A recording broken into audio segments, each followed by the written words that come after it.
Hello, everyone. CannoliSasquatch here on this lovely Monday Labor Day weekend holiday. Hope you're all having a great day. We got a lot to talk about today. We got to review the House of the Dragons, first 3 episodes, and God help us, the Rings of Power, episodes 1 and 2.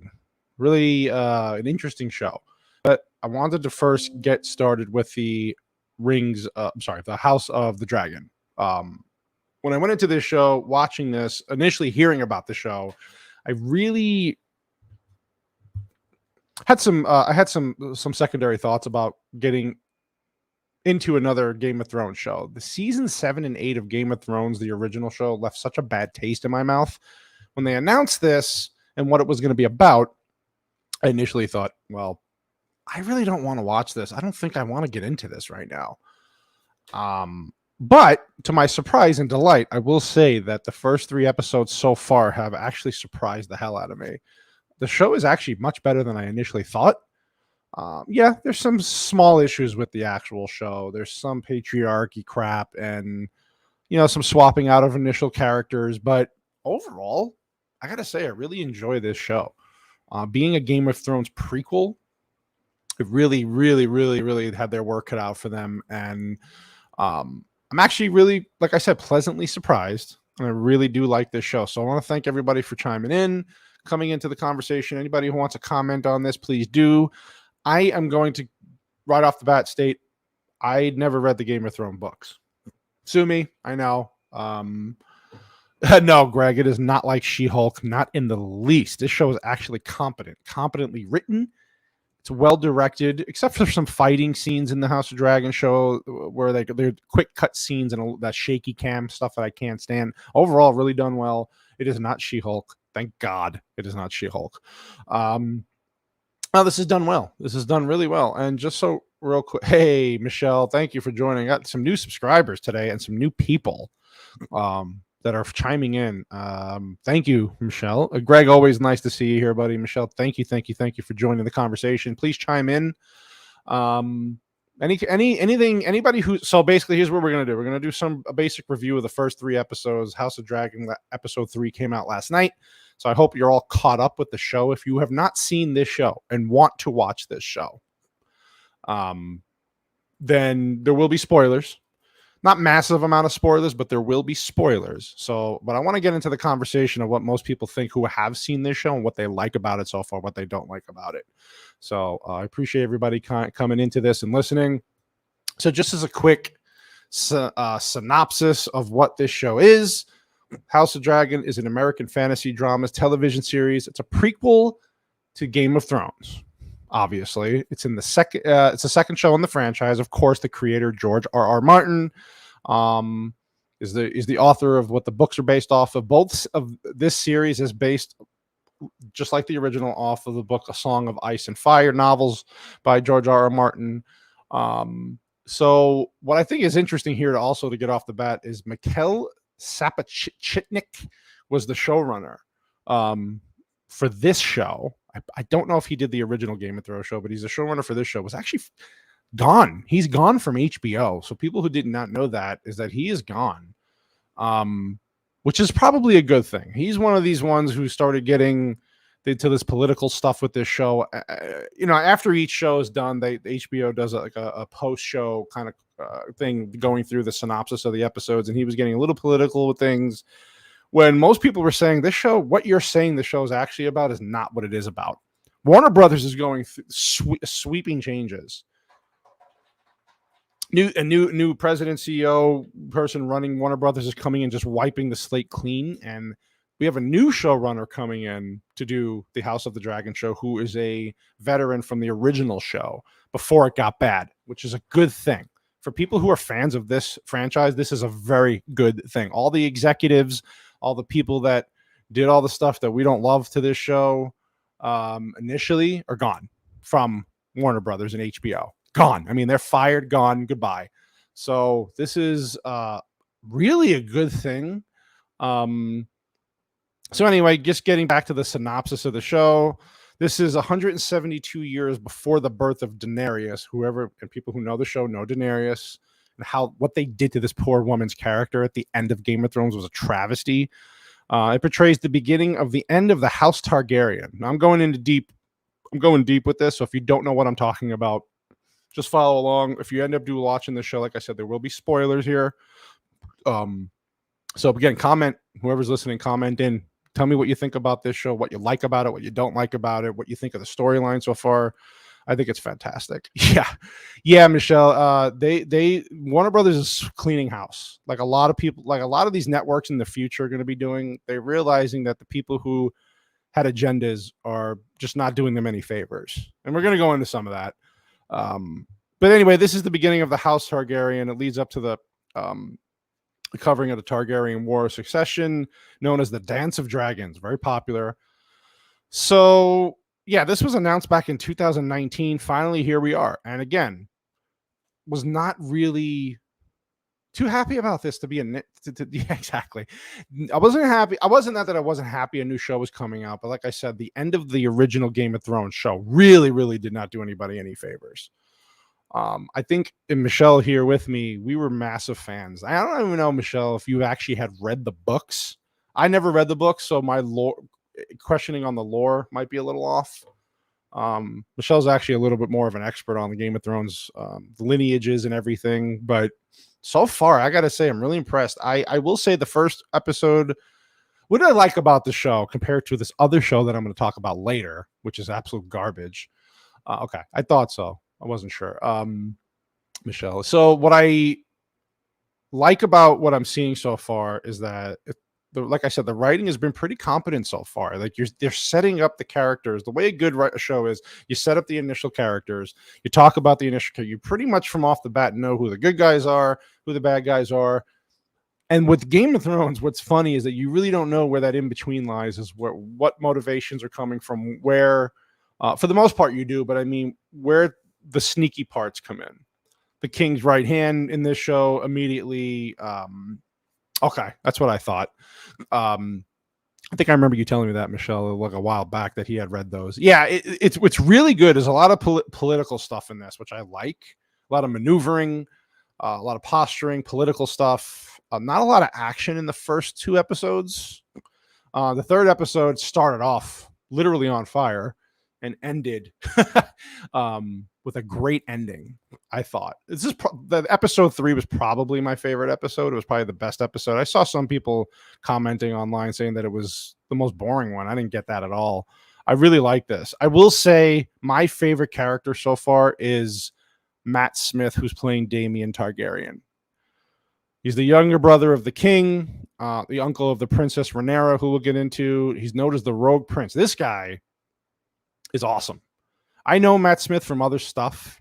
I think he was in a Doctor Who show. I mean, in the Doctor Who show, people loved him in that. I know he is perfect for this role.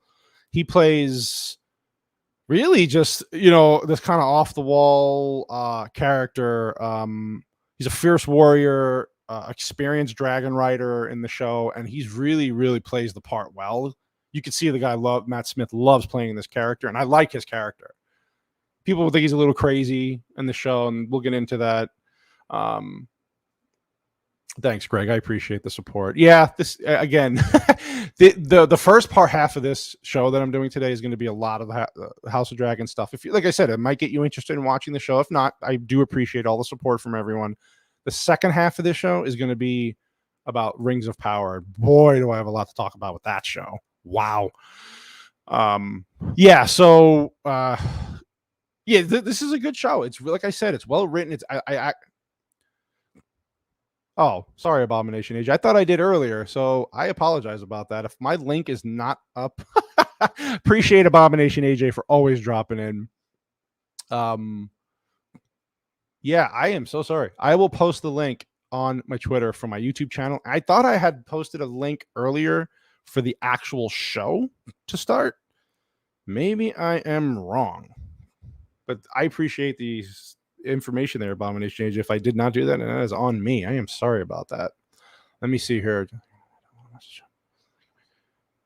Sorry, buddy. Thanks for the support, though, Abomination. Abomination Age, everybody. Awesome artist. We're going to do some stuff together in the near future, and his channel is awesome as well.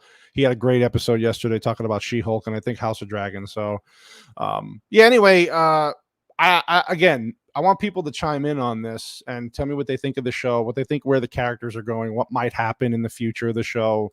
But yeah, so far I'm loving it. I will say this last episode, episode 3, Paddy Considine, who's playing King Viserys Targaryen, had.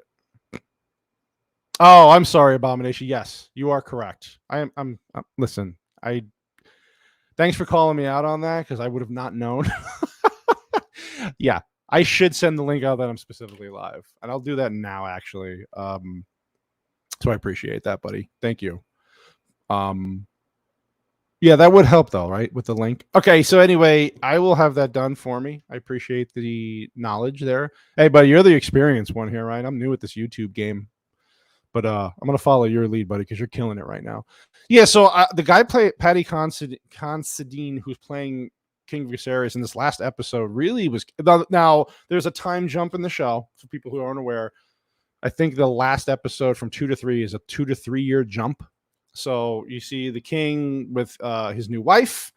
New wife is pregnant. They have a son finally, and then she's pregnant again, which eventually becomes. Yeah, I need a social media honey. If you're listening to the show, can you please get my social media account on Twitter and link the live feed, link to my Twitter. I really appreciate that. I got some new followers on Twitter, new supporters today, new subscribers. I appreciate you all. So anyway, yeah, so he has a firstborn son, so he's really conflicted. There was a great scene in episode 3 here when he's talking to his new wife by a big fire, and he's so conflicted and heartbroken about how. I appreciate that, Abomination Age. I think I'm usually pretty good at technology, and today, obviously not. Sorry. This is what happens when I get multiple days off from work. My brain just doesn't function as well, I guess, because it's not as active.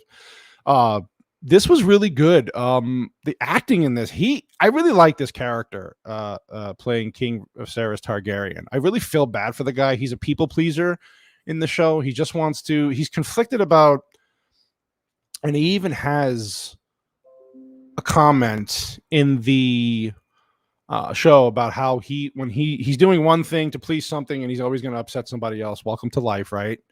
He's telling his wife this, and it's very true because. He's so conflicted. He made his daughter the heir to the throne because he has 2 sons that were dead, that were born dead initially. His wife died trying to give birth to another son. He figured, I'm never going to have another. I'm never going to remarry. I'm never going to have a son heir. So she's the next best thing. Well. Come to find out now, he's really conflicted because he's like, well, I didn't realize I was going to have another son. The son, the people in the kingdom are going to want the son to be the heir going forward. Very interesting stuff here. So he's very conflicted because he wants his daughter to get married. He wants her to have a lineage, have babies, to grow power into the kingdom. He even talks about how his initial marriage to his wife as the king was arranged, but he ended up loving the wife. And how he, was heartbroken when she died, obviously, and never thought he would actually find love again. So this is there's a lot of power play in this. There's a lot of interesting intrigue stuff. What I like about it so far is that it has a purpose. Every scene has a purpose. The script has a purpose. The characters have a purpose. It's not just for the sake of just. It moves the story along very well. Who doesn't like seeing people ride dragons? What I liked about the initial first episode of this was the high standards that it brought. I mean, if you look at the ratings right now, it's at about an 84% audience score, 85% Rotten Tomato score. It's not bad. It's not bad. Thank you, honey, for sharing my link, but maybe you can come down and grab my phone and do it on my Twitter page. That'd be awesome. So anyway, yeah, so we're at a point here in the beginning of the first episode where the wife's pregnant, and during the wife's pregnancy, while she's giving birth, they have this tournament. This is where you meet some interesting characters. We have some Lannisters that popped up in the show this last episode. That was cool to see, a little throwback with the lion patch on their uniforms. Like I said, I'm not a deep lore Game of Thrones, I'm just going by based off what I've seen, what I do know from the previous shows. Anyway, so the queen dies giving birth in the first episode, of course. And the way they did this with the cut back and forth from the tournament to her giving birth and how they had to give it was a brutal scene, very brutal scene. It's tough to watch, but that's how this show is. So they give her a C-section. She doesn't survive. The baby survived, but did the baby survive? No. So the king is stuck there going, okay, I lost my wife. I lost my whole family in this one time period. And everybody's talking about who's going to succeed me? Who's going to be the heir to the throne? He wants a male heir because that time period makes sense. So this is where Christian Cole comes in. He is he triumphs during the games. He wins the games. And then, so you have the King's Hand, who is Hightower, visits the king in episode 1 to discuss a serious problem about who's going to be the clear successor. So basically, we're saying that the country is going to suffer if Daemon continues to rule without a challenge. There you go. There you go, Michelle.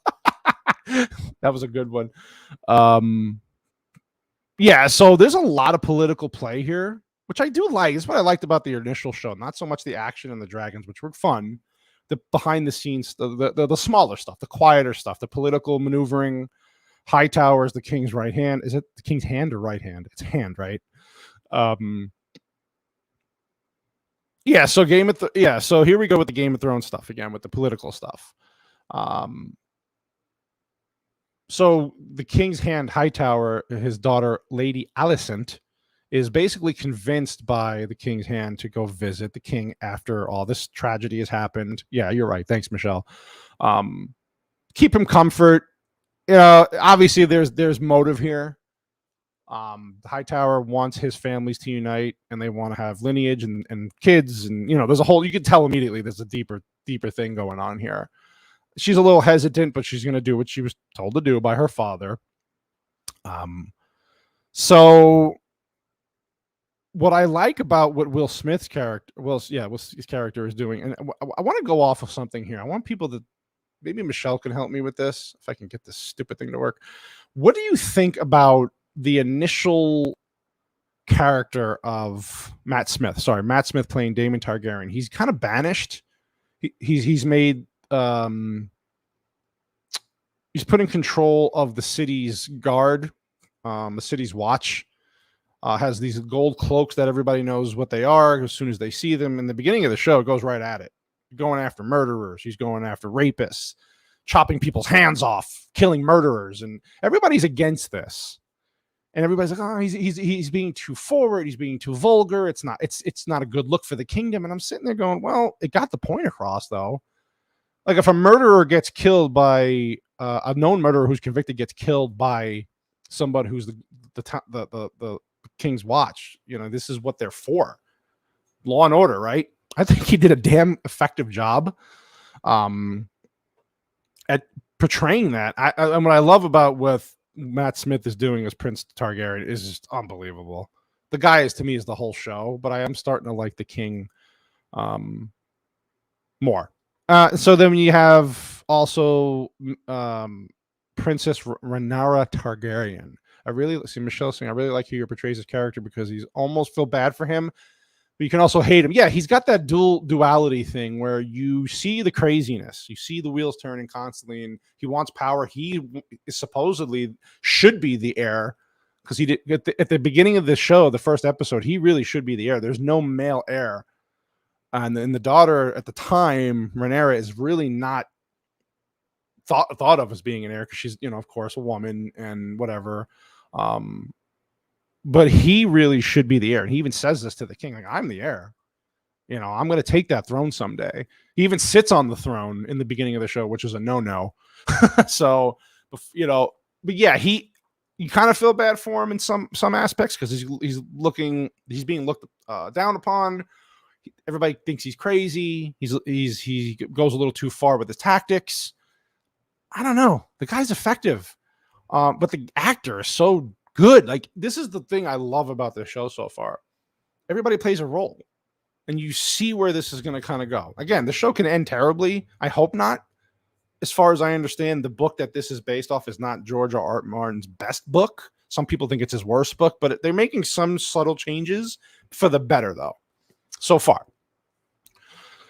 I do like him. Yeah, so anyway, the one playing Princess Renara, the thing with this show, too, there's going to be a massive time jump coming in the next, after the next episode. So episode 5, a lot of these characters are going to jump. So they're going to be adults, basically, and they're going to look completely different. Some of the actresses, the one actress playing Renara, doesn't even look like the younger actress that's being portrayed as of right now. So the future actress looks completely different. It was a little jarring, and it took me back a little bit from the pictures I saw online, because it does not really look like her at all. But we'll see how that goes. Yeah, so in episode 1, that's where we're basically at this point. So it's just kind of setting the pieces of what's going to happen here. And then we kind of go forward from there to episode 2, where it's a little more of the same. Just more political gain. He gets banished, basically, and set to Dragonstone, Matt Smith's character. And here we go. It just moves on. Episode 3, to me, started off amazing. Dragons coming down immediately to the crab king, the crab eater, feeder, whatever the hell he's called. That was a cool character. So they're in this war, basically. Houses are trying to divide, but they're trying to get families together. There's a lot going on. Like I said, I'm not deep into the lore, but I do like I said, what I've seen so far. So just to kind of give some context to what happens here in episode 2, you have it gives us the first direct interaction between Rhaenyra and Rhaenys. So what I liked about episode 2 is that Rhaenyra just went straight at him to prevent a war from happening. She takes her own dragon, meets him, because he's been kind of kicked out because he's a little crazy. She basically is like, I'm going to stop. I'm not going to allow a war to happen. I'm going to stop this. So I don't want bloodshed, and you're my uncle, but I am the heir now, because my father, the king, made me the heir. And we're kind of just, that's it. Sorry. And he accepts it in the end, at least in the short term, from what you can see. Yeah, there's a lot to play here. I'm very interested to see where they go forward from here. But so far, I'm really liking this show. I like the acting. I like the like I said, the political intrigue in this. Who's what? There's a lot of throwbacks to the initial show, some similarities to the initial show. Yeah, so in episode 2, it's 6 months after Rhaenyra was named the heir. Damien, who is the casting, is excellent. Yes, you're right. So Dragonstone. So Damien is the Rhaenyra's uncle. He illegally occupies Dragonstone. So Dragonstone's an area where he's kind of cast off to, in a way, but he takes it over illegally. And this is where this war could have started within the own kingdom, and then Rhaenyra kind of stopped it. So you have this Prince Admiral Kragus Drahar, who's known as the Crab Feeder. He menaces the Stepstones at the Triarchy's behest. There's a lot here. I understand. A lot of people are like, what the hell are you talking about? But people who watch the show know. So Rhaenyra initially is like, in episode 2, just show some force. Take some dragons, blow fire on this guy, and blow him out of the water so it ends this war. Of course, everybody laughs at her. And they're like, nah, what are you talking about? So she chooses Kristen Cole. Rhaenyra chooses Kristen Cole as the Night Guard's King Knight. She could have picked somebody. This is where the political stuff happens, where she could have picked someone to tie in their houses and get political gain for the future, but she doesn't. So she chooses who she thinks is a better. Well, he's the only one. Cole is the only one who's seen combat, so she thinks he's best suited to protect her father. She's not seeing the bigger picture because she's young, a little naive. Anyway, so there's talk in episode 2 about the king getting remarried and this and that, and so Prince Rhaenys proposes that Viserys unite their Valyrian house through marriage to their 12-year-old daughter. Yeah, I know what you're thinking. A king marrying a 12-year-old. In the time frame that the show is taking place, this is what happens, right? So of course he's against it. He just doesn't feel right about it, the king. So he's like, yeah, I'm not doing this. But he picks the Hightower's daughter, which Rhaenyra and her were friends. And then after that, of course, that put a damper in their friendship, because she's thinking, what the hell? Nobody told me anything. I didn't know this was going on. So anyway, this is where it kind of ties into episode 3, this last episode. So this is a 3-year time jump now. A 3-year time jump. So this war in the Stepstones region between the crab feeder guy. This guy's crazy. This crab feeder guy. He's nailing people's hands to wood, like crucifying them basically, and nobody's doing anything. It's escalated for 3 years, and in this 3-year time, the king has had a child with his new wife. He's got a new child on the way. So of course, people see this new child as the actual heir to the throne. And of course, Rhaenyra is kind of threatened by this, and she's just kind of mad and, kind of pouty and, entitled. She is entitled because she grew up as a princess. I see her point as to why she's upset about this stuff. I do. But I hope in the later episodes, they kind of have a overreaching arc for her character where she kind of makes sense of it because she's getting older and understanding the whole political thing to this. So far, not a bad character. Not my favorite, but she's not the worst. I kind of like what I see. I like to see where she's going to head here. So and then the king is basically like, hey, you got to get married. You have to marry and protect your lineage. You have to do this. And she gets angry and runs away. And Christian Cole, the knight, follows her. And there's some tension there. There's some sexual tension there a little bit. There's some, giving each other those looks like, oh, I kind of like you, but I can't really pursue this right now. And so there's a lot of stuff going on here. But then you have Otto Hightower, who is the father of the king's new wife, Alicent.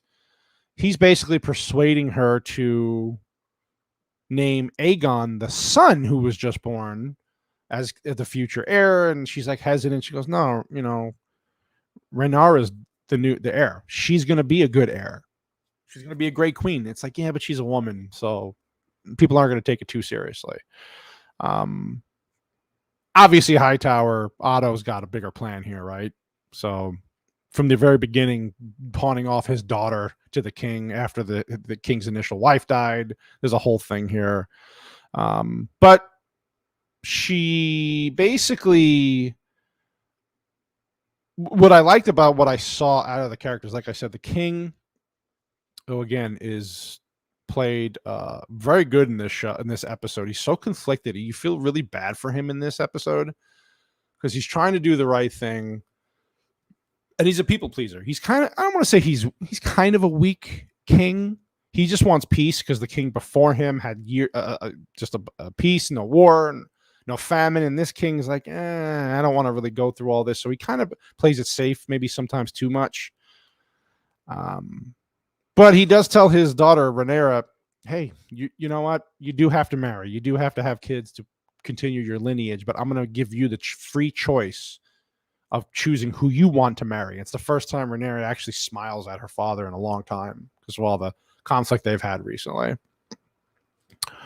But anyway, the episode ends great. It ends with Matt Smith's character finding out that the king was going to help him by sending ships, by sending soldiers. So what Daemon Targaryen does is he does basically this fake surrendering. The fake surrendering throws up the white flag. And, you think, well, this is interesting. Like, why would he do this? Where is this going here? And at first, I didn't buy it. I was like, okay, I don't buy this. He's not just going to give up. Not this guy. He's a little too, his ego's too big. He's not just going to surrender just to spite his brother, the king, coming to his aid. So that part was like, okay, where is this going? So naturally, when the bad guys are coming to get him, the crab feeder king's watching him going, okay, he's looking in the sky like, where are the dragons? I don't buy it. Even the crab feeder king was like, okay, I don't buy this, but okay, we'll see what happens. So right when they're about to disarm Daemon Targaryen, boom, that's where it happens. He attacks. And then from there, it was a nice battle scene. Dragons are coming back, blowing fire on people, just destroying everything. And it ends with the crab feeder going back into his cave. And you see Daemon Targaryen just run after him. So I'm like, oh, cool. So are they actually going to show this scene? I don't know what you thought about this, Michelle, but are they going to show this scene of him killing him? Or is it going to be like he's going to come out with like blood on his sword and we just assume that he killed him? No, they went full on. They went full on. He came out with half his body decapitated, limbs out, intestines flapping as he's dragging the crab feeder king's body behind him. Yeah, his body. Like, I thought that was really intense. And I think, if I'm not mistaken, the crab feeder has a disease. I can't think of what it's called. Where they get the scale. It happened in the initial Game of Thrones show, Michelle. Maybe you can help me out. What's that disease that they have where they have like the stone looking, like their bodies? I forgot what it's called. So he's got this crab feeder's blood all over him, and I'm thinking, well, isn't he going to get infected? But then you're thinking, well, he's a Targaryen. Targaryens have special blood, basically. They have like dragon, like the specific. They don't really get sick much because of this bloodline that they have. But it was a cool scene, and it sets up future episodes going forward as to what could possibly happen, which I'm happy about because it's really done well. I know I'm kind of all over the place here. I'm not explaining myself very well. And this is a unique thing. If you've never watched the show, you're thinking, what the hell are you talking about? Listen, if you want grayscale, that's what it was. I don't know if that's what the crab feeder had. It looks like it because that's what I remember. I think that's what I heard he has. Yeah, he's a creepy dude. So we have 10 episodes of this show. The next show is called The King of the Narrow Sea. So far, so good. So far, so good. I really like it. I can go into so much.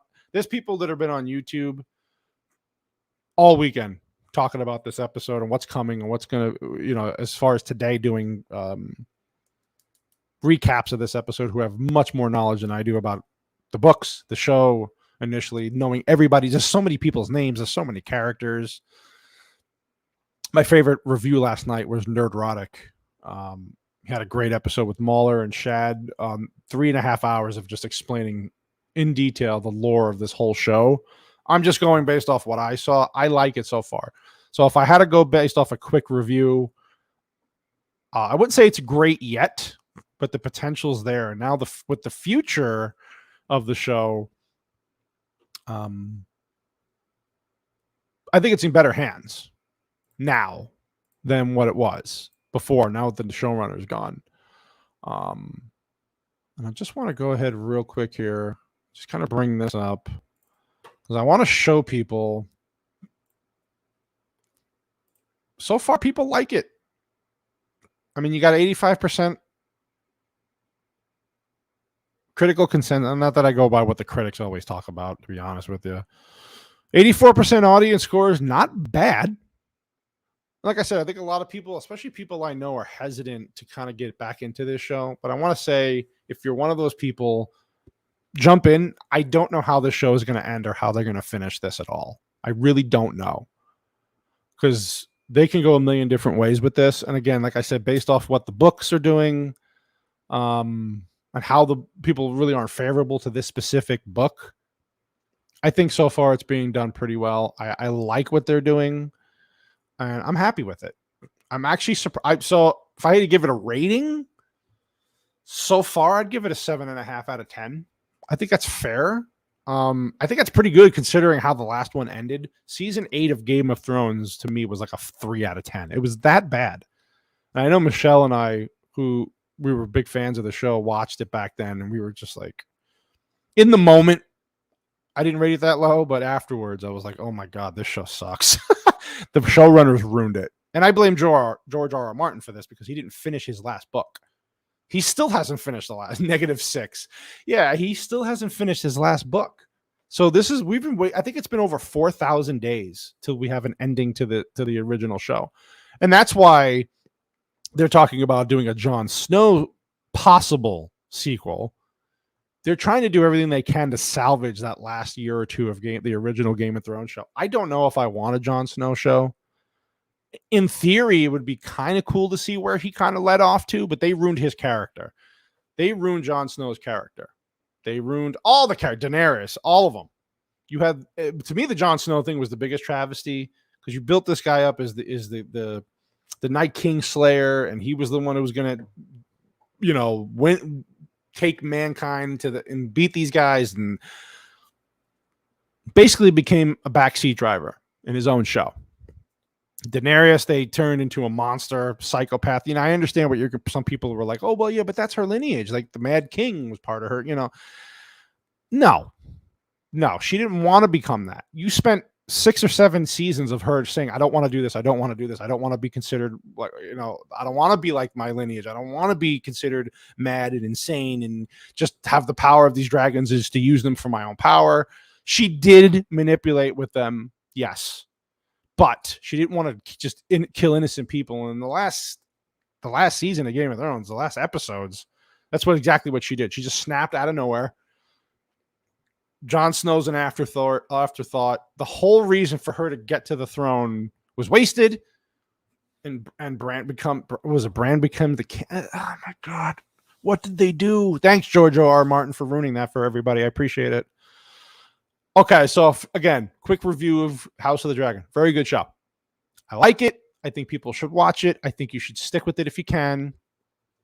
I think that the show is worth watching. Now, whoever's listening here, I don't know if Abomination AJ's still in here, if he's liking the show so far. Whoever's listening wants to chime in the comments. I know I got Michelle's take. She likes it so far.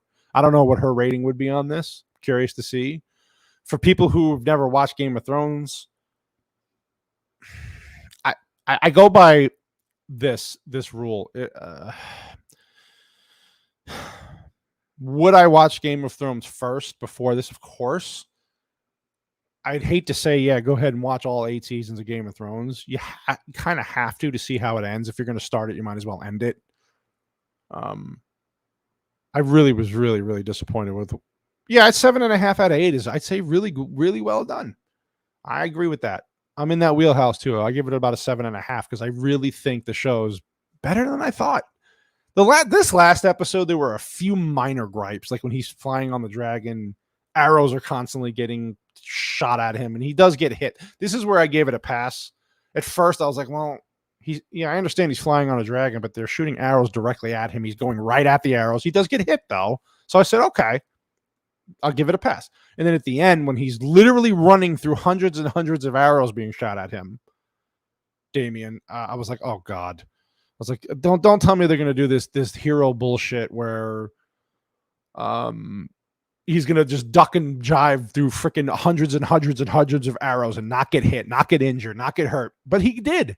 So they did that thing where they made you think, okay, well, this guy's a ultimate badass. He's going to get through this. Well, he did, but he did get injured. So he gets hit with like 3 total arrows in the episode, which, okay, that would make sense because he's charging at these things. And they show where his armor kind of saves his life. So that part was okay. I was like, okay. So it was my initial like, okay, why are you doing this? To, okay, I buy it now. I'm going to give the writers a pass on this because they were taking me one way and they went another. So I appreciated that. Yeah, but so far so good, man. Like I said, I really like the show. I'm happy with it. It's much better than the second show that I'm about to talk about. I really, like I said, if you want lore, if you want the deep rooted stuff, there's better people, much more. I just blabbed on for the last 40 minutes. I have no idea what the hell I even said. I do appreciate the people coming in, listening. You want to know about the deeper lore on this stuff? Go listen to Nerdrotic on YouTube. The guy's a genius with this stuff. Go listen to some other people that I know on there. If you follow them from Nerdrotic's channel, you can kind of link off of the other people. They're geniuses with this show. I will say 7.5 out of 10 for me. The show is excellent. I like it. I want to continue watching it. I'm still trying to kind of backtrack a little bit to learn everybody's names and characters. It was nice seeing the Lannisters in the show. That was a nice little wink, because they do, at this point, they're not as big or as powerful yet, but they do become more obviously the heads of the kingdom eventually in the past shows, and now it's going to show why a little bit. But I love it so far. I'm very, very happy with it. Are there some agenda things in the show? Slight. It's subtle. It's not hit you over the head like She-Hulk or the Rings of Power. It's subtle. It's there. Now with the new showrunner coming in though for season 2, I'm intrigued. I don't think this show goes more. I don't think it should go more than 2, maybe 3 seasons though. And then the Baratheon stuff comes in later, from what I understand from the people I've been following. The Civil War and all that. That would be interesting to continue on with that. But again, very happy to say I like this show. So I think it's worth a watch so far. We got 7 more episodes to go. So it's going to be a while. We're going to be probably talking about this show a few more times, obviously, until it ends. Some people are saying online they won't recommend the show until they see all the episodes, and I understand why, because we still don't know where this is going to go. They could completely F it up. Completely screw this up in the next 7 episodes, and I'm going to be like, oh, man, they did the same thing to me that Game of Thrones did. They got me in the beginning and screwed me in the end. So here's what we're going to do now, though.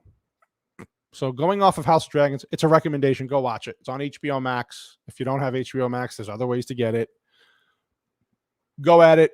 I think for the people that I know that liked Game of Thrones but didn't love the ending, this is pretty good. The one thing I will say, though, that kind of made me cringe just for a second is at the end of episode 1 where the king's telling Rhaenyra about, the prophecy of what's going to happen with the White Walkers, and he says the name to her. Like, he does the fan service. There's fan service, and then there's kind of cringe fan service where it's more of a little bit too much of a homage. Like, right, so on the nose. Oh, it was a song of ice and fire, and they saw the White Walker. It's like, okay, we get it. They're really trying to just kind of fix that last season of Game of Thrones so much. They want to just kind of erase it. They can't erase it, but they're trying to fix it. I got why they did what they did and why they said what they said, and it was just a little cringe. I was like, oh, God, really? But overall, I like the show. So we're going to go into this next barrage of, we're talking about new shows that are out. I don't watch She-Hulk. I've only seen clips of She-Hulk. I'm not going to watch Disney Plus because I can't stand Disney Plus. We're going into an Amazon show now that I want to say is only popular because of the name of the show. You're going off of this. I don't even know where to start. So I watched The Rings of Power. I put myself through the torture test and watched The Rings of Power. Lord of the Rings prequel show.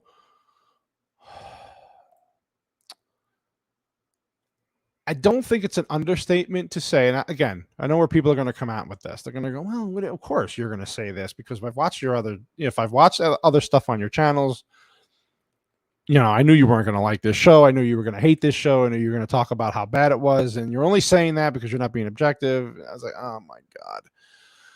The show literally might be, how do I put this? One of the worst shows I've ever seen with a big budget coming off of a major studio. Incoming rant. Yeah, thank you. I don't even know where to begin.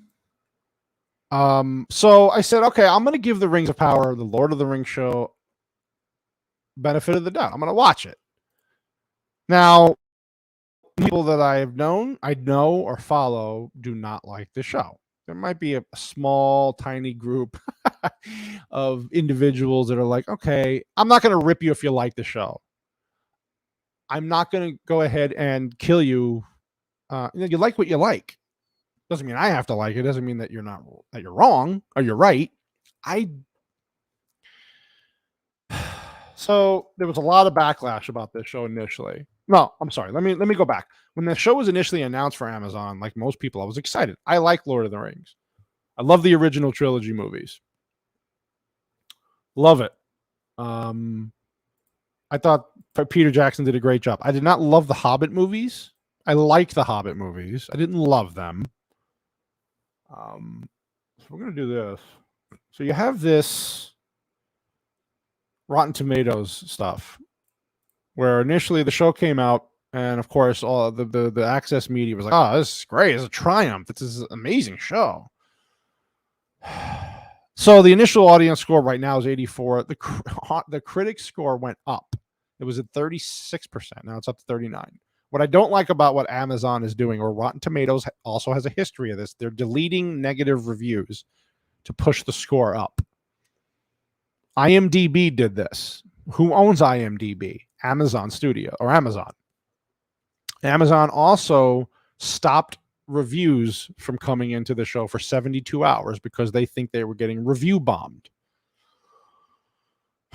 So this is a big problem I have with this industry right now. If you don't like something and you're criticizing something, the first one was a great movie, Greg.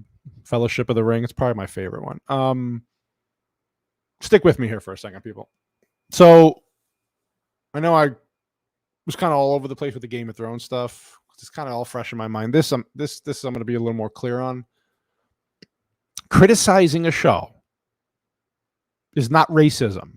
Criticizing characters is not racism. It's not misogyny. It's not patriarchy. It's not white privilege. It's not this privilege. It's not any privilege. When you criticize a show, you're allowed to do that. Now, yes, are there haters that are just going to go out and hate it because that's what they do? Sure. Are there racists out there criticizing the black characters in the show? Probably, yeah. I don't want to have, I think most people want to have a good show. I would love a great Lord of the Rings prequel show on Amazon because I like the show. I like the movie. I like the whole lore of the Lord of the Rings. Again, I'm not deep into the lore. I haven't read the books completely. I still love the original movies. The original movies of this show were great. And even those got criticized. But still, when you're looking back now, I don't even know where to begin. This show, now keep in mind, Amazon bought the rights to the show for $250 million. So they only have the rights for a specific time period of the show. Now you bite the rights for $250. You're spending $58 million per episode. Think about that. There's 8 episodes. It's $1 billion total to make a show. Now that's a huge budget. And this is the problem I have with this. Jeff Bezos, who owns Amazon, says I want my own Game of Thrones show. I want my own Game of Thrones level show for Amazon. Okay, well, first of all, Lord of the Rings is not Game of Thrones. I know Game of Thrones was extremely popular for HBO. Lord of the Rings is not Game of Thrones. Lord of the Rings has an immensely dedicated, loyal fan base. Extremely loyal fan base. I've said this before on other streams, on other videos. This is not Star Wars or Marvel. These people are diehards, dedicated. They love Tolkien, scholars of Tolkien. This is almost like Bible level stuff with this book. So you're going into a show initially, everybody's happy. Oh, cool. Amazon's massive. They have big budget. This is going to be a great show. Then little things started coming out about who they're casting. You're like, oh, okay. What the possible plot lines are going to be. Okay. Then you start seeing the trailers. And you got to remember something too. The trailers, every video, every trailer, excuse me, has been downvoted to oblivion. I'm talking about ridiculously ratioed. The first trailer came out during the Super Bowl, ratioed. I think it has 1.3 million dislikes. Then you have more trailers you got to remember one thing too here. They pushed out an initial teaser trailer during the Super Bowl and then nothing else really until a couple of months before the show started. That tells me everything I needed to know. They're playing it very safe with this show. So you see the scores here. You're like, okay, well, 39%. That's review bombing. They're review bombing haters, and there's no room for racists. And we have the first black dwarf elf and dwarf, and we have the first black mixed race elf, and they can't say hobbits. They don't have the rights to saying hobbits, so they say Harfoots. They're Harfoots. The first black mixed couple Harf. It's like, well, and then here you have the actors going, well, we're the ones writing the show now. It's never going to be a thing again where you can't say you have black. It's like, okay, well, you're changing lore though. Does anybody care if there's a black elf in a show? No.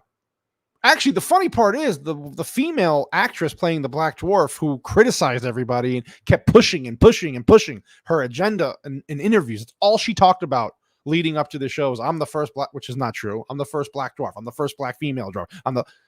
She's not even the worst part of the show. Actually, people are like, oh, she's not that bad. She's not. If you're saying that there's racist, most people are saying the white characters are the worst ones in the show, not even the black characters. But of course, that's not the dialogue that's going on right now. The dialogue is that this show has no room for racists. This show has no room for loyal purists. Well, you're not being pure. You're taking the lore of a character. Tolkien, of course, passed away. I think a while back. They bought the rights up immediately, Amazon, and they just pushed this out, produced it. It's boring. It's bad acted. The CGI is okay at parts. There's some scenes and some landscapes that look okay. Other times it looks cheap. And where it's crazy is you have Galadriel, who was played by Cate Blanchett in the original movies. Very angelic, feminine, but powerful. Very forceful, but in a good way. Elegant, beautiful. Wanted to help people genuinely. Was not a warrior. She didn't lead armies. There was none of that. So what do they do in this show? Let's go ahead and make her a warrior. Lead armies. Let's go ahead and make her be better than all the men. She's a Mary Sue. Everything is perfect for her. First of all, the actress playing her is terrible. It's not a knock on her initially. She's just not right. She even said in an interview recently, like, she's got an angry resting face, so she fits in playing an elf. No, she's terrible. She's terrible. Now you got Amazon saying, well, we have 25 million viewers for this show. It's the most. Okay, well, I don't know if that's accurate. I don't believe that what they're saying is accurate. Because I don't believe Amazon. How can you? It's poorly paced. I don't care about the characters. It's creepy. Of course, the elves are portrayed to be gay. There's no LGBTQ plus representation, supposedly, but it's insinuated that the elves are also gay. Their haircuts are atrocious. The armor's atrocious. The CGI, and like I said, some of it is really bad. I mean, I don't know what else I could really say about it. You have to watch it and see it. Like I said, if you like it, you like it. I think this show sucks. I don't know if I'm going to continue watching it. I only watched the first 2 episodes just to kind of get a grasp on, is it really as bad as I think is it as bad as I thought it would be? Yes. What they've done to the characters is a travesty. You have the main villain, Sauron, who's the bad guy in the movies. Like, they're trying to make you think, well, this person might be so and so, and this person might be. But I think I know who it is because it was spoiled online. It's still not really a surprise. Like, nothing is really a surprise. And here's the best part about this. Not only do I think it's bad, but I'm going to share something here real quick. You're going to love this. Not only do I think it's bad, Elon Musk hates it. Tolkien is turning over in his grave. Almost every male character so far is a coward or jerk or both. Only Galadriel, as neurotics say, is brave, smart, and nice. I wouldn't say she's nice. Now, when Elon Musk, I'm not saying whatever he says goes, but he's not wrong. All the male characters are cowards. They're weak.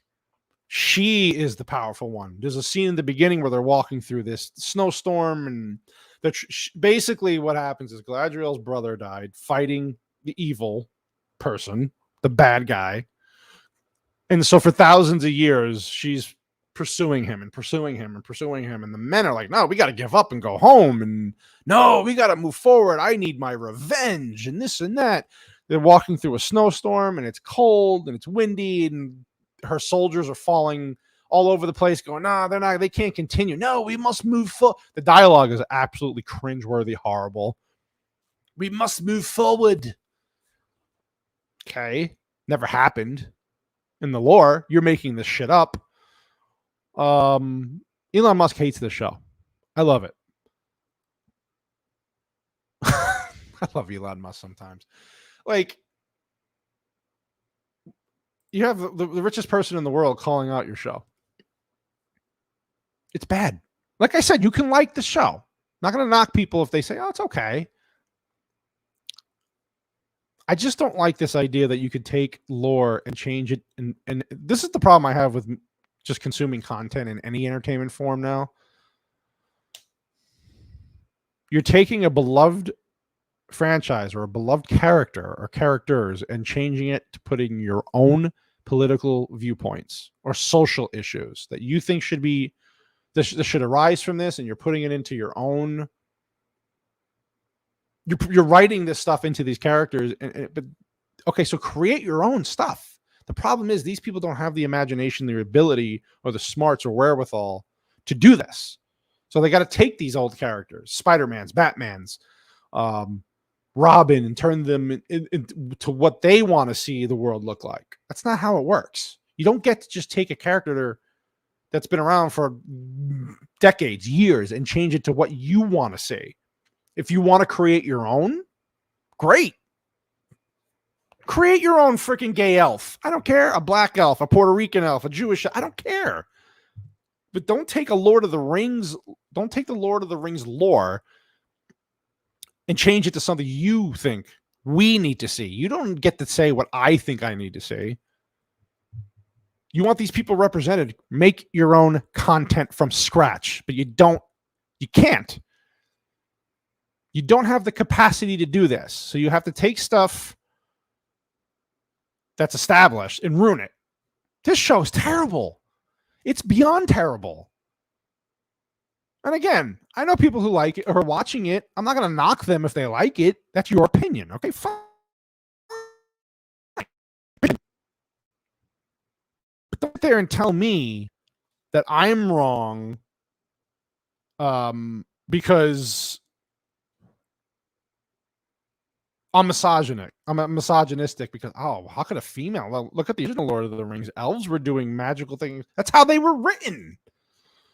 That's what they were supposed to do. What does that even mean anyway? People complain about certain things about the original Lord of the Rings stuff, some of the stuff that was being done. Sure.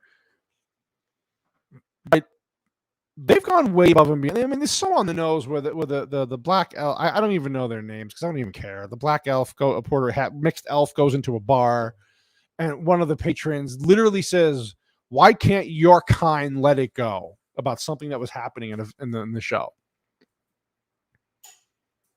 White guy saying this to the black elf walks into a bar.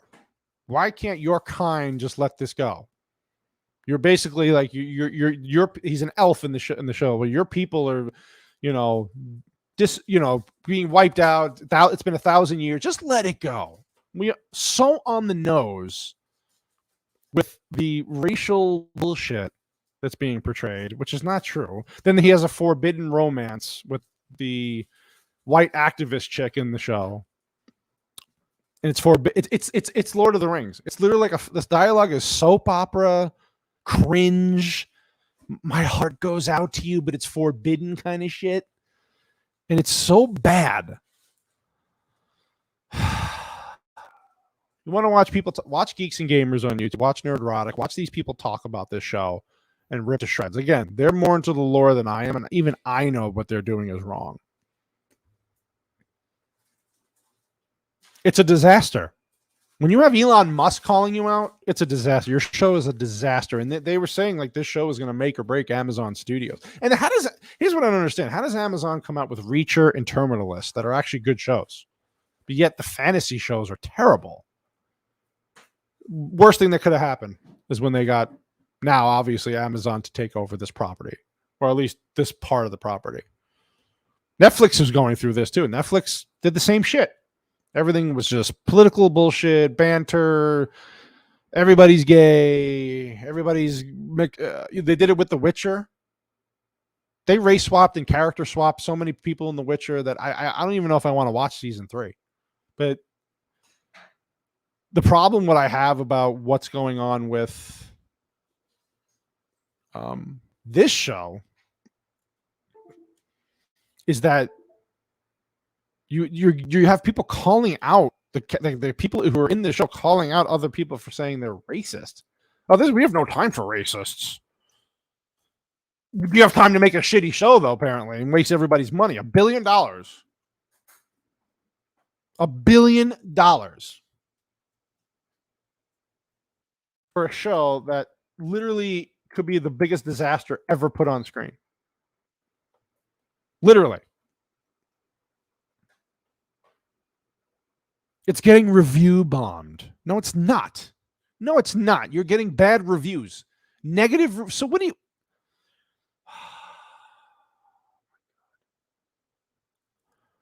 And then again, here we go. 25 million people. No. I don't believe it. Okay, maybe I do believe it because people who want to see the property move new shows off this property, maybe. That number, if that is true, is going to severely die off. I don't think there was 25 million people because you see this, it's the most watched show ever in Amazon history. And okay, what does that even mean though? It doesn't even mean it's good. Viewership, well, that's what's important to these people. Here we go. Here's the article I've been looking for. I'm going to show this. This drove me nuts today. Racist backlash to Rings of Power puts Tolkien's legacy into focus. Here we go. Hollywood Reporter. One of my favorite magazines, or whatever the fuck this is. I don't even know what the hell Hollywood Reporter is. It's all woke nonsense bullshit. And you have people on Twitter like, oh, well, it's a fantasy. If you believe in dragons, then, there could be black elf. Okay, that's not the fucking point. It's not what we're making. Again, it always goes immediately to the racial thing. Oh, you're just racist. No. Me calling out something on a show or a movie is not racist. I'm going to go through this again. There is a reason why Top Gun Maverick, again, was number 1. I know there's not a lot of good movies out right now. I watched it the other night with my wife, last night. Movie's great. It gives people what they want. There's no agendas. There's no political talking point bullshit. There's no, I'm a black pilot. I'm a girl pilot. I'm better than you. I need to be accepted. Everybody's just accepted. Everybody's the best at what they do. And they all go through their trials and tribulations to grow as characters. That's what we want. Tom Cruise gives us everything we want in that movie. Action. There's a little bit of romance for the ladies. There's character development. The callbacks and the nostalgia is not cheesy. It's well done. It's not over the top. Yes, there's some things that conveniently happen in the movie that you're like, okay, that was a little convenient. Of course, it had to do that. But it's not done. It's not, you accept it because it's so well done. And you sit there at the end of that 2 hours and you're like, wow, that movie was really good. This is what we want. Entertain me. Don't talk down to me. Don't tell me I'm a racist. I'm wrong. Your show stinks.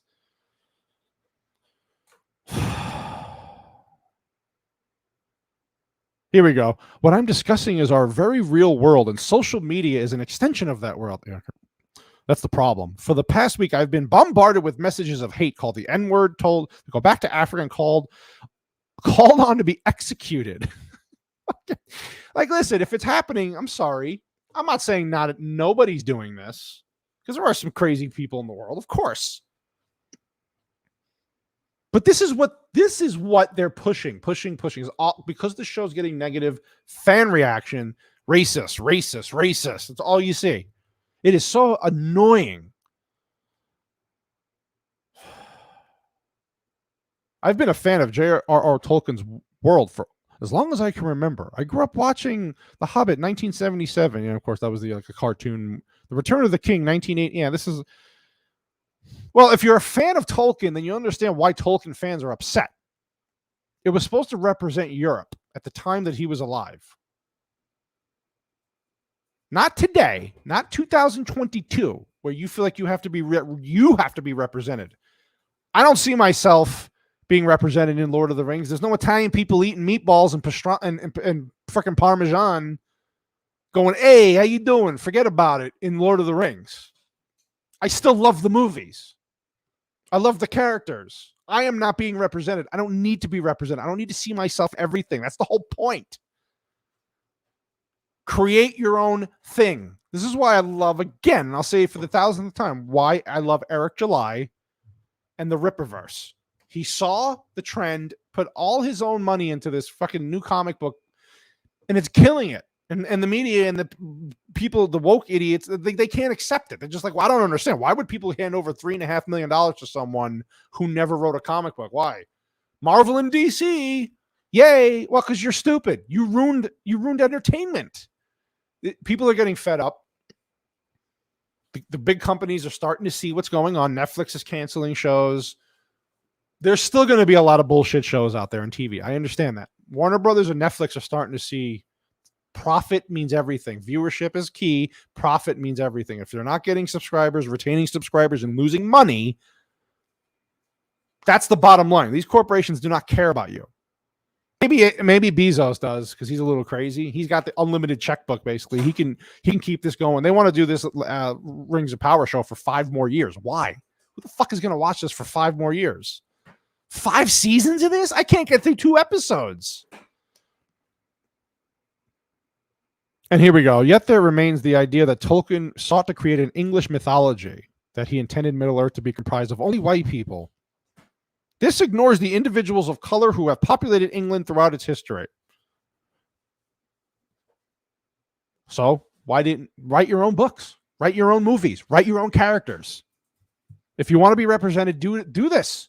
Make a show, a fantasy show based on that time period with your own characters.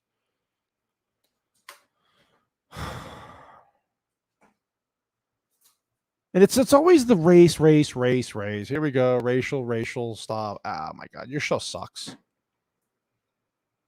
She's jumping off of swords, fighting trolls one-handed because all the guys are just getting their ass knocked around. She jumps off a boat. Here's the best part. I'm not going to get into too much of the details because it's so painful. I think I forgot half of it. So she's on a boat full of her elf patrons going into this other land. She jumps off the boat in the middle. So I'll say this is like jumping off in the middle of the Pacific Ocean. She just figures she's going to swim for 300 miles because she's got a revenge. She's got to complete her mission for 5 years of a show. She got to complete her mission.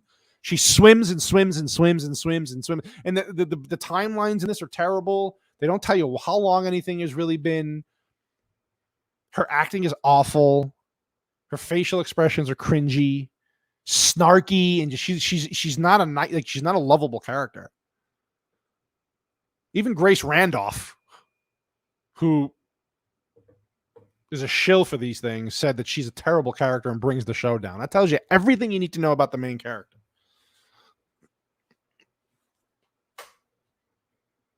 And again, they go with the race stuff. I don't know. Is it racial or is it because your show is shit? I'm going to go with the latter, that your show sucks. That's where I'm going with it. And if I'm wrong, anybody who's listening who actually likes the show or thinks I'm wrong, comment. I really don't know where else you can go with this.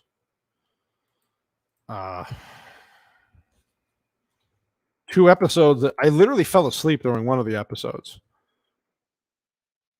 It just doesn't. The story is really just not paced well. I mean, to cut off people's reviews for 72 hours tells you kind of everything you need to know. Read between the lines there. Oh, we're going to stop review bombing. Why? Is it review bombing? Oh, it's people who are racist just review bombing the show. No, could be because your show is crap.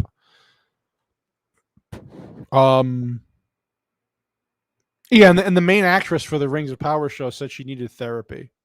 for filming a couple of fight scenes. Yeah, you got Tom Cruise literally on airplanes on Twitter recently, filming his new Mission Impossible movie on an airplane, standing on the plane basically with a camera while it's in midair. But you needed therapy for doing fight scenes for a fantasy show. Okay. Interesting. House of Dragons is 110% better than Rings of Power, and they know it. I love about what Warner Brothers did. They're smart. They put out the original Lord of the Rings trilogy in movies right when the Rings of Power was coming out to counteract it. And then they also put the first episode for free of House of the Dragon on YouTube the day that Rings of Power came out. Smart. It's a smart play. Yeah, Rings of Power isn't good. It's very, very average. It's passable. It is going to be the most expensive show in the history of TV, and it's going to be a dud.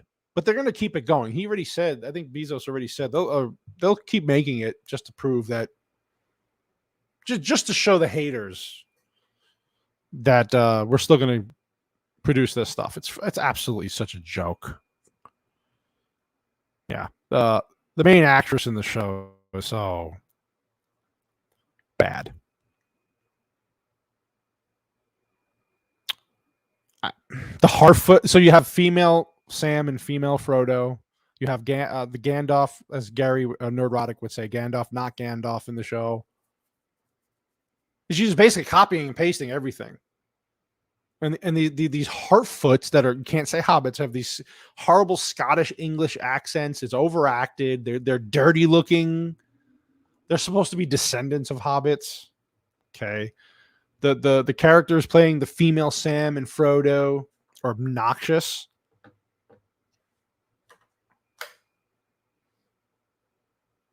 In the books, Tolkien describes the Harfoots as being browner of skin than hobbits. Okay. What does that mean?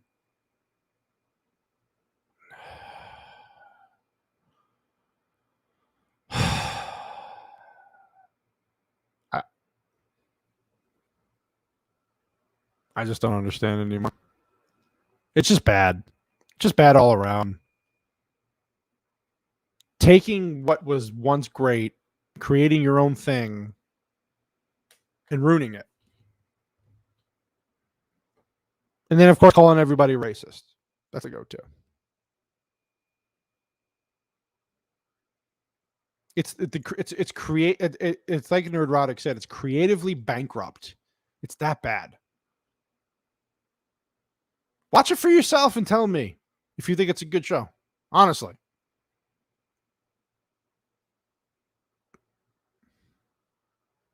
Disney, Amazon, Marvel, DC. Well, DC hopefully sees the error of their ways now because of what's going on with Warner Brothers, but I just can't. I just can't. We want to see what we want to show represents today's world. Well, you can't do that. I mean, you can, but you're going to get backlash. And when you get backlash, don't go around saying it's racist. Don't go around calling people out for hate, for criticizing your show or your movies because you've created this loop of garbage. That's all I see on here is racist backlash, racist backlash, racist backlash. We're telling the story now, one of them said, about a black Harfoot. We're telling the story now, not Tolkien anymore.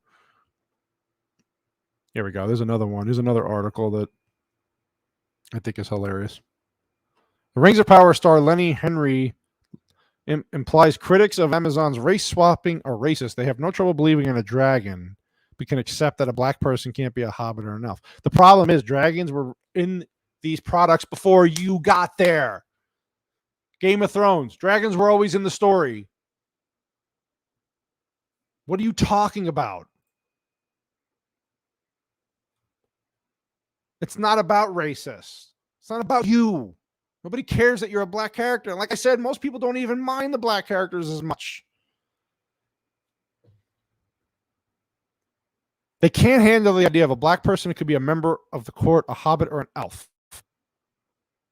If it's not written that way, it has nothing to do with the color of your skin. I've been reading Tolkien. Oh my God, I want to be represented. It's all I want represented. I want to be represented. We're telling the story now. It's groundbreaking. It's all I fucking hear about this show. It's all I've been hearing about this show. Not about the storytelling, not about the directing, not about the cinematography, not about the dogs barking upstairs, not about, even she knows it's bullshit. Not about what makes the story good to move it along. This is where Game of Thrones, the House of the Dragon, is superseding this show by miles. The story has a purpose. Each scene has a purpose. Each character has an arc. Everything has a move art in House of the Dragon. There's a reason. And it sets it up immediately. This, from the beginning, is telling you this, misogyny. And even in the beginning, the girl Galadriel gets bullied by boys. Of course, she's about to beat up the boy that's bullying her. Of course. And then her creepy brother elf gives her this horrible dialogue, just drivel about, oh, why did I don't even know what. I can't even do it anymore. Very weird. Of course, elves have weird haircuts. The armor looks cheap. It's just terrible.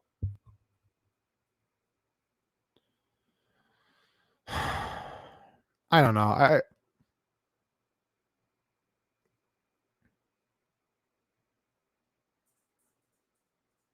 I don't know. Change takes a long time. He's talking, and they're going to talk about slavery here. What the fuck does that have to do with Lord of the Rings? But anyway, I don't know if I'm going to continue on with the show.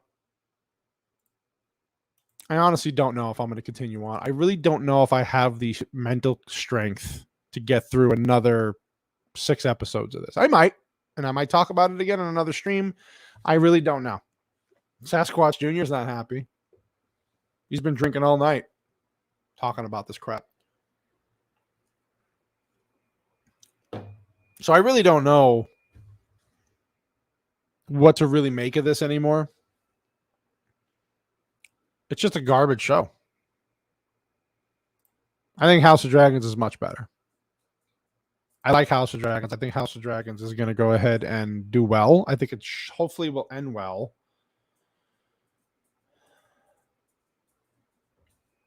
I don't know. I don't know. I'm trying to warn people if they really want to get into this show not to watch it, but I can't do that. People want to watch it, they can. Like I said, I'm not an expert on lore. I'm only going based off what I've seen for both these shows. And Lord of the Rings, Rings of Power is bad. The epilogue in the beginning of the show was terrible, was short. Like they're just condensing it. They're not giving you time periods. I don't know. What do you guys think? Whoever's still watching, what do you think? Should I continue to watch this garbage? I really don't know if I want to be honest with you.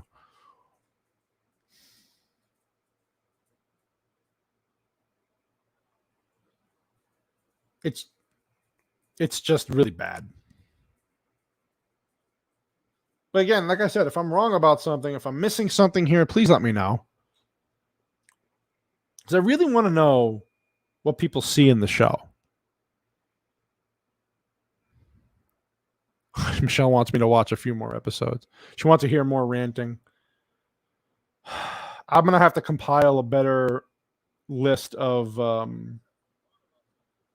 like rants. I got to compose myself a little more here. I had notes, but I got away from the notes. So anyway, I don't know what our topic's going to be on this Friday's Whiskey and Cannolis podcast, the big podcast that we do every week, usually on Friday. We'll come up with a theme for that this week. I got some ideas, some future ideas. Like I said, I've talked about this before. My personal streams that I usually do on Mondays are just kind of what's going on, pop culture, politics, movies, whatever, sports, whatever's going on.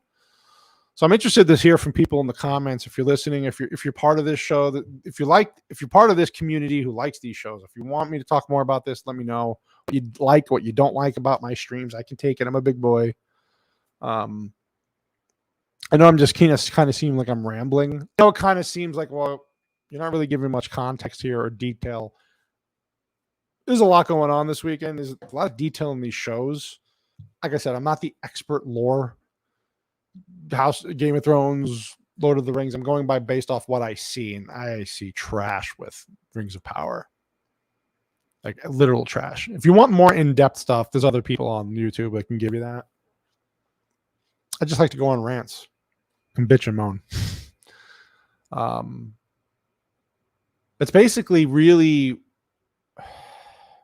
it's just this racist stuff just drives me nuts. Like, where are we going? But now I'm told I have to finish the show. I think it's on every Saturday or Friday or Saturday. So for you, Michelle, I'm going to push myself through and see how much of this I can get through. I'm going to see here real quick if there's more information that I just saw something come across. Here. Some stuff that's coming across here about the Rings of Power here. It's so bad, guys.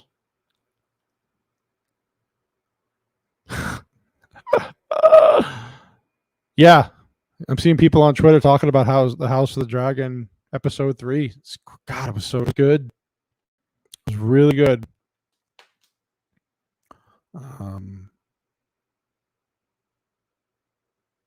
Yeah. So it's pretty much that's where I'm at. I know I'm kind of mumbling on here, but yeah, again, I really like what I'm seeing from that show. HBO's done a pretty good job of telling a decent story, good writing. Some things I'm like, okay, but overall, it's done well. I'm just so tired of this Lord of the Rings shit. I'm talking about. And the sad thing is, we have a long way to go. 6 more weeks of this. Oh my god. Harfoots. Nothing happens in the first 2 episodes. Really, nothing really happens. And of course, all the Black Elf's forbidden girlfriend. Everybody in the town doesn't want to believe that there's an impending danger coming. Orcs, as they say, are coming. They're in nearby towns, destroying them. Nah, you're crazy. You're a woman. You're stupid. Of course, she kills an orc and puts the head on a table in the town. Everybody believes her now because she did it on her own with her son. It's so on the nose. It's so on the nose, obvious what they're trying to say here. But if you try to counteract it with criticism, actual legit criticism, you're a racist. You're a misogynist. You don't like black people. You don't like women. Remember that. But the problem is fighting Amazon on, and then when you're leaving bad reviews, they're taking the reviews down, they're deleting them so the numbers go up. Like, why? What are you so afraid of? If your show is that good, if you're so confident in your show being that good, that well done, what are you afraid of? People who do this shit are afraid of something. They're afraid. They're afraid of the fans. And then even in She-Hulk recently, don't even get me fucking started on that show. They had a whole episode of just making fun of YouTubers talking about make your own characters and don't swap out people. And they're making fun of them. This is what you do to your fucking fans, your loyal people who built your companies, built your fan bases. You're mocking them. And then you're celebrating it. Oh, female empowerment. No, men look at us as pieces of meat, and women's bodies are always this and that. The men always, and you're twerking with fucking Megan Thee Stallion. That's okay. Okay. Cool. Thank you. The double standard strong in this one. But then if you call it out, you're a misogynist. What the hell are you talking about? Oh my God. I'm glad I'm doing this in the afternoon because I have the day off. Because if I had to do this at 7 o'clock tonight, like I normally do, I don't know if I'd make it. So anyway, I know that a lot of people who are in this chat, besides Michelle, of course, are not fans of either one of these franchises or shows. So I get that you're probably thinking, thanks for the support, though. I really appreciate everybody who stopped by. Abomination AJ, thank you. Michelle, of course, thank you. Greg, always. Of course, the wife and whoever else is listening. My Friday shows usually are a little more broad. Obviously, they're a lot more broad. I might touch on these types of things, but we usually go through bigger. This last show was great. It was a conspiracy theory podcast. So if you go to my channel, thank you, Michelle. Love you too.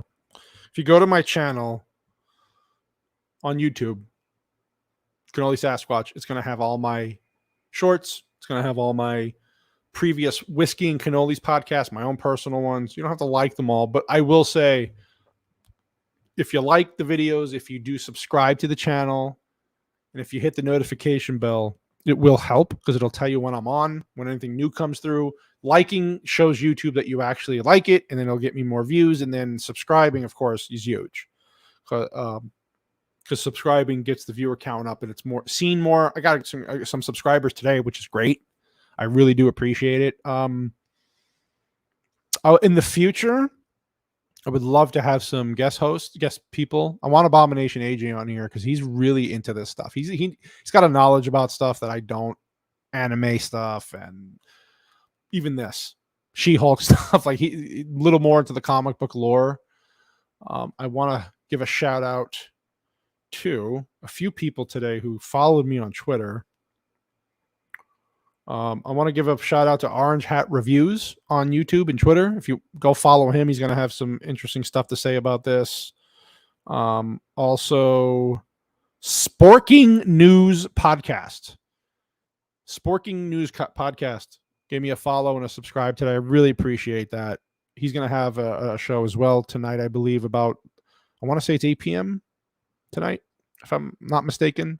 He's going to have a show about this tonight, talking about this. These guys are great. These are much bigger YouTubers than I am, much bigger podcasters than I am. They've had a jump start on me, obviously. I've only been doing this for a couple of months. I'm happy with where I'm at. It's fun. I have fun doing this. I love talking to the people. I love getting new people involved. Not everybody's going to agree with me. I had this conversation last night with Michelle, who's in here. I'm sorry if I offend people, but I have to tell it like it is. I have to be true to myself. If you don't like it, call me out on it. We can have a discussion. You know, we don't have to argue. If I think you're wrong, I'll tell you. If you think I'm wrong, tell me. I'm okay with criticism. I'm okay with being told that I'm, oh, this is where you're wrong. Again, I'm not an expert in most of these things, in a lot of things. I know what I like, and I don't like Rings of Power, but I like House of the Dragon so far. I know this is kind of a weird show today. There's a lot of kind of all over the place. If it seemed like I didn't know what I was talking about, I was kind of reading some notes off. I don't know the lores like some of these people do that are deep. But I do appreciate Greg, of course, always coming through. Whoever else listened today. Yeah, I wanted to give a quick shout out to those other people, the Orange Hat Review and Sporking News Podcast. Go follow them on YouTube. Go follow them on Twitter and wherever other social medias are. And they will be doing their own stuff about the Lord of the Rings. They have some stuff on there already. They have good channels. I subscribed to them recently too, and I've been watching a lot. I've watched more YouTube live streams and old videos than I do regular TV. That's where the consumer content is coming from. I think the subscription TV base model is only going to survive for so it'll be around, but I think these apps and they're going to have trouble because I think consuming live content the way we do through YouTube and Rumble or wherever else we are watching this content is really what the audiences are looking for now. So I watch probably 95% of my content on YouTube now. I'm always finding live streams. I'm always finding past videos, the people I like. This is where the new content is coming from. This is where it's going to be in the future. I am on Rumble. So if you searched out CannoliSasquatch on Rumble, I had to change my channel up a little bit. So I have a secondary, besides YouTube, my videos get uploaded to Rumble as well. If you want to subscribe to me there, just to support, it's great. I'm on Twitter. I'm on Truth Social. Pretty soon I'm going to have my wife being my social media advertisement person. We're gonna start a Facebook page and an Instagram page, and for the Whiskey and Cannolis podcast, for the CannoliSasquatch brand. Someday, what I would love to do is get enough subscribers to where I can get monetized, of course. But I want to do merch. Like I said, I have some people that I've been talking to on the side doing some artwork for me in the channel, which hopefully in the near future here I'll have done, so we can get merchandise, shirts. I'm gonna do what everybody else does because I love this. So again, this is a kind of a shorter show. I could have went longer, but I got my rant in. Bottom line is, watch House of Dragons. God help you with Lord of the Rings, Rings of Power. I have no idea if you should watch it or not. It's up to you, but I think the show stinks. I think Amazon should be ashamed of themselves for what they've done. I want you to please like, subscribe, and share. It really helps. I think that's pretty much it for today. So I'm going to take off now. I got some stuff to do before work starts tomorrow. But again, I really do love everybody for coming through. I appreciate everybody for coming through. Sorry if I went on some really weird tangents and didn't make much sense of what I was talking about today. It's kind of all over the place. I thought I was better prepared. That's just me. That's just how it goes in the YouTube game. Thank you. I hope I was entertaining enough for everybody for this last hour and a half. Friday, we will be back. Me, Whiskey Banger, Filipino Meatball, and whoever else wants to come chime in the comments. I'll have an announcement of what our show is going to be about this week. I'll announce that probably Wednesday and then get everything up ready for Friday, 7 p.m. Mountain Standard Time here. If you want to chime in, come in. I'll be back again the following Monday. That's pretty much it. So I appreciate you. Love you all. And I will talk to you on Friday.